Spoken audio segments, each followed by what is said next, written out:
warahmatullahi wabarakatuh. Halo teman-teman, kembali lagi bersama saya Wacijen Saari dari kelas 4A Akuntansi Fakultas Ekonomi dan Bisnis Universitas Khairul Ternate. Sebelumnya saya mengucapkan yang terhormat kepada Bapak Dr. Suwito SMSI AK, CSRS CSRA sebagai dosen pengampu mata kuliah metode penelitian. Di video kali ini saya akan sharing pembelajaran tentang review jurnal yang berkaitan dengan metode etnografi dalam penelitian. Simak video berikut ya teman-teman. Sebelum kita mereview jurnal, terlebih dahulu kita memahami apa itu metode etnografi. Metode etnografi adalah metode penelitian berdasarkan pengamatan terhadap sekelompok orang dengan lingkungan yang alamiah, ketimbang penelitian yang menekankan latar formalitas. Dalam konteks ini, lingkungan yang alamiah merujuk pada situasi atau kondisi yang tidak terlalu terstruktur atau formal, seperti situasi kehidupan sehari-hari, budaya, atau kelompok masyarakat tertentu. Dan perlu diketahui bahwa penelitian etnografi adalah ciri khas dari penelitian ilmu antropologi. Penelitian ini mengutamakan adanya sense of realities peneliti, proses berpikir mendalam dan interpretasi atas fakta berdasarkan konsep yang digunakan, menimbangkannya dengan pemahaman yang dalam, serta mengutamakan nilai-nilai yang diteliti. Oleh karenanya, untuk mendapatkan hasil yang sesuai dengan tujuan penelitian ini, tidak jarang metode ini mengutamakan pembauran antara peneliti atau partisipan observation dengan objek yang diteliti dalam waktu yang cukup lama. Kebanyakan metode etnografi ini memfokuskan pada kajian kebudayaan dalam arti yang holistik. Dalam konteks ini, holistik berarti bahwa penelitian etnografi tidak hanya memusatkan perhatian pada elemen-elemen individual atau bagian-bagian kebudayaan, tetapi juga mencoba untuk memahami keseluruhan sistem kebudayaan dalam konteks yang lebih luas. Dengan kata lain, metode etnografi cenderung melibatkan penelitian yang mencakup berbagai aspek kehidupan dan praktik sehari-hari dalam suatu kelompok atau masyarakat. Hal ini mencakup pemahaman tentang nilai-nilai, norma-norma, ritus, simbol, interaksi sosial, dan konteks historis yang membentuk kebudayaan tersebut. Dengan pendekatan holistik, penelitian etnografi berusaha untuk memberikan gambaran menyeluruh dan mendalam tentang kehidupan masyarakat atau kelompok yang diteliti. Pada fokus penelitian etnografi, penelitian mengkaji kebudayaan dalam masyarakat yang merupakan konstruksi peneliti dari berbagai informasi yang diperoleh dari lapangan. Dalam konteks kebudayaan ini, yang tergambar adalah tingkah laku sosial masyarakat yang dilihat sebagaimana adanya. Pada informan penelitian etnografi, biasanya penelitian ini berangkat dari aspek nilai si peneliti terkait dengan objek yang diteliti. Maksudnya adalah, kalimat tersebut mengindikasikan bahwa penelitian etnografi seringkali dipengaruhi oleh nilai-nilai personal atau pandangan subjektif yang dimiliki oleh peneliti terkait dengan objek penelitian. Dalam konteks ini, kata nilai mengacu pada keyakinan, norma, atau pandangan moral yang dimiliki oleh peneliti dan dapat memengaruhi cara mereka memandang atau menginterpretasikan budaya yang diteliti. Nilai-nilai tersebut dapat memainkan peran dalam menentukan fokus penelitian, pemilihan metode, interpretasi data, dan bahkan mendorong peneliti untuk lebih sadar dan refleksi terhadap nilai-nilai mereka sendiri, serta bagaimana nilai-nilai tersebut dapat memengaruhi konstruksi pengetahuan tentang masyarakat atau kelompok yang diteliti.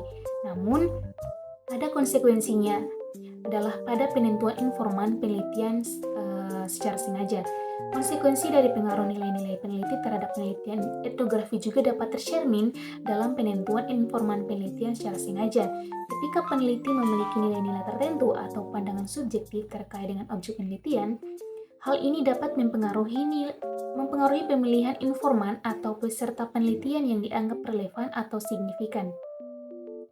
Penelitian ini menekankan pada aspek kontekstual dengan meninggalkan asumsi-asumsi teoritis atau proposisi, jadi setting penelitian nampak lebih alami. Dalam konteks ini, penelitian tersebut cenderung lebih fokus pada pemahaman mendalam tentang kehidupan dan dinamika di lapangan, tanpa terlalu banyak memasukkan kerangka teoritis atau hipotesis awal.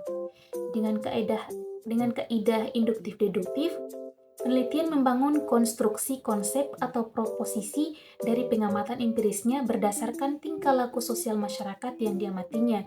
Jadi, dengan pendekatan induktif-deduktif ini akan menciptakan suatu siklus di mana peneliti bergerak dari pengamatan empiris atau induktif ke pengembangan konsep atau proposisi atau deduktif. Dan siklus ini dapat berulang seiring dengan perkembangan penelitian.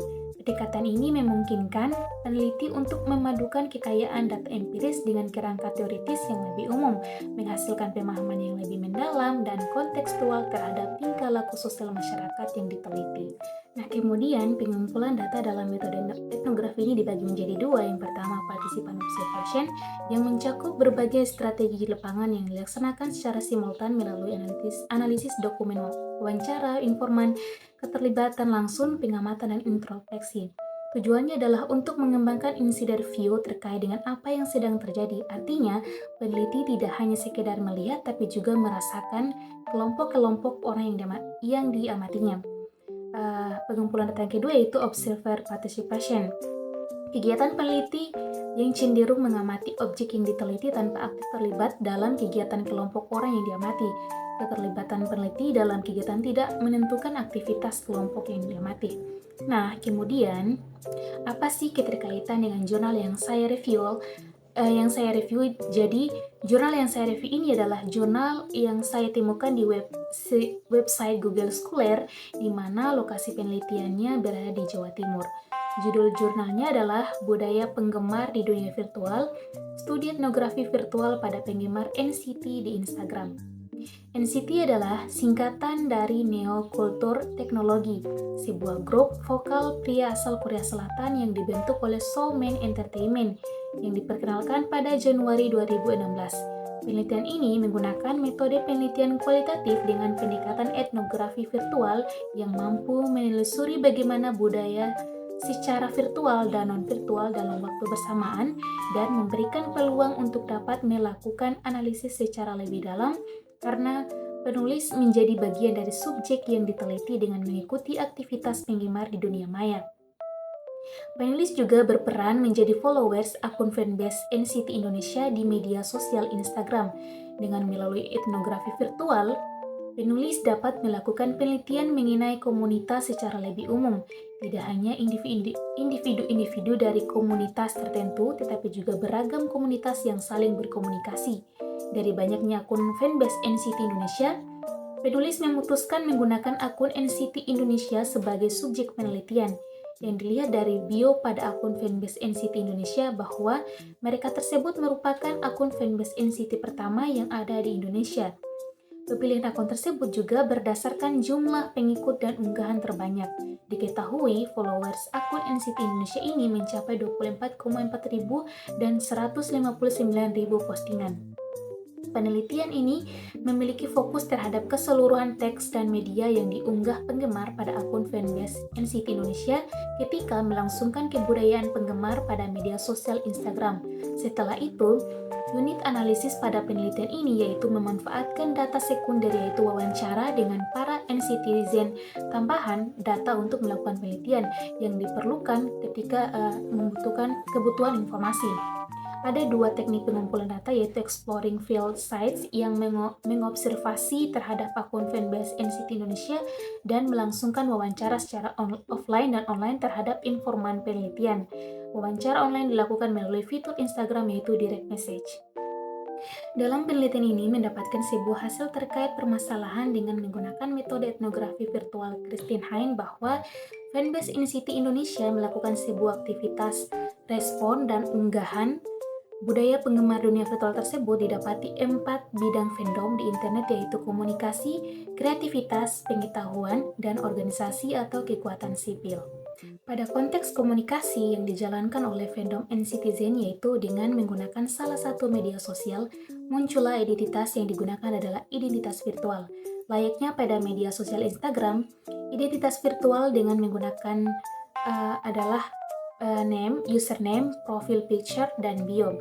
Identitas virtual tersebut biasanya menggunakan nama atau emoji yang berhubungan dengan idolanya yaitu NCT seperti emoji yang merupakan representasi dari NCT dan NCTzen. Ketika berlangsungnya komunikasi pada media sosial Instagram, penggemar memiliki bahasa atau sebutan yang dibuat oleh penggemar, sebut dan hanya dipahami oleh anggota fandom. Selain itu, juga terdapat nama panggilan dan emoji yang dimiliki oleh setiap member NCT. Kondisi tersebut dapat dinamakan yaitu fanspeak yang merupakan komunikasi di dunia virtual yang berbentuk teks ataupun emoji atau lainnya. Hal lain yang berkaitan dengan fanspeak pada penelitian ini yaitu menggunakan bahasa campuran seperti bahasa Indonesia, bahasa Inggris, dan bahasa Korea. Lalu, ada fanchan yang hanya dipahami oleh NCTzen saja. Pada bidang kreativitas, yang dilakukan oleh fandom NCTzen yaitu suatu bidang untuk para penggemar yang dapat terwujud dengan menyalurkan kreativitas melalui berbagai bentuk dari karya penggemar. Dengan kreativitas ini, penggemar memiliki kemampuan dalam membuat sebuah karya yang dianggap istimewa oleh penggemar lainnya. Penggemar yang hobi membuat karya tersebut memiliki sebuah kelebihan tersendiri bagi mereka. Jadi, penggemar tidak hanya mengkonsumsi karya saja, akan tetapi penggemar tersebut juga dapat melakukan kegiatan produksi dengan menciptakan karya tersendiri. Kreasi hasil buatan penggemar ini dapat dinamakan dengan fan production. Pada akun fanbase NCT Indonesia ini, penulis menemukan beragam fan production seperti fan cover, fan edit, dan meme. Fan production yang diposting oleh fanbase NCT Indonesia ini merupakan fan production yang telah dinotis oleh member NCT. Sedangkan fan production yang terdapat pada fitur tag fanbase NCT Indonesia ini merupakan fan production yang diposting oleh penggemar melalui akun pribadinya sendiri. Dengan mengetik fanbase NCT Indonesia ini diharapkan dapat dilihat oleh penggemar yang lainnya. Pada bidang pengetahuan yang dilakukan oleh fandom NCTzen yaitu menjadi fanbase yang selalu update informasi terbaru mengenai NCT seperti perilisan lagu, perilisan iklan, perilisan merchandise, perilisan drama atau film, penghargaan dan pencapaian, jadwal kegiatan, jadwal konser, dan pemberian tentang NCT. Fanbase NCT Indonesia memanfaatkan fitur Instagram seperti Insta Story, Story Highlight, dan Feed untuk menyebarkan informasi terbatas mengenai boy group NCT. Bidang pengetahuan tersebut sesuai dengan ungkapan dari Fauzia pada tahun 2014 yang mengatakan bahwa fandom biasanya mempunyai berbagai forum khusus yang dapat saja mereka berkomunikasi lewat fanbase di media sosial. Salah satunya yaitu pada media sosial Instagram. Pada bidang organisasi dan kekuatan sipil yang dilakukan oleh fandom NCTzen pada akun fanbase NCT Indonesia ini biasanya bekerja sama dengan NCT Union INA agar dapat memperlancar fan project yang dilakukannya. Fan project sendiri bertujuan untuk mendukung idola mereka dengan membuat sebuah project yang bermanfaat bagi penggemar maupun non-penggemar. Penulis menemukan fan project pada fanbase NCT Indonesia seperti fan streaming, fan voting, fan project support, konser, fan project, fan birthday project, dan fan donation. Biasanya fan donation ini mengatasnamakan fandom maupun idola mereka, sehingga dengan adanya beragam bentuk budaya penggemar baru, dapat dikatakan bahwa budaya penggemar di dunia virtual ini memanfaatkan teknologi internet dalam melaksanakan aktivitas atau kegiatan fandom. Maka dari itu, fandom bakal memanfaatkan akun fanbase melalui media sosial Instagram dalam rangka saling berkomunikasi antar penggemar, memberikan informasi sekaligus menjadi wadah untuk dapat berkoordinasi terkait fan project. Dari penjelasan tersebut dapat dikatakan bahwa budaya penggemar di dunia virtual telah mengalami pergeseran. Sebelumnya, budaya penggemar di dunia nyata yaitu dengan membeli karya idola mereka secara fisik, sedangkan sekarang bergeser menjadi aktivitas yang dilakukan secara virtual yaitu melalui internet, salah satunya media sosial Instagram. Budaya penggemar di dunia virtual juga memperlihatkan bahwa penggemar tidak hanya mengkonsumsi teks media saja, akan tetapi penggemar juga menjadi produsen teks media dengan lewat beragam aktivitas partisipasinya di media sosial yaitu Instagram. Itulah sedikit penjelasan dari saya mengenai metode etnografi. Apabila teman-teman kurang paham atau kurang mengerti, mohon ditulis di kolom komentar. Dan jangan lupa like, komen, dan subscribe video dari saya. Akhir kata, wabillahi taufiq wal hidayah. Wassalamualaikum warahmatullahi wabarakatuh.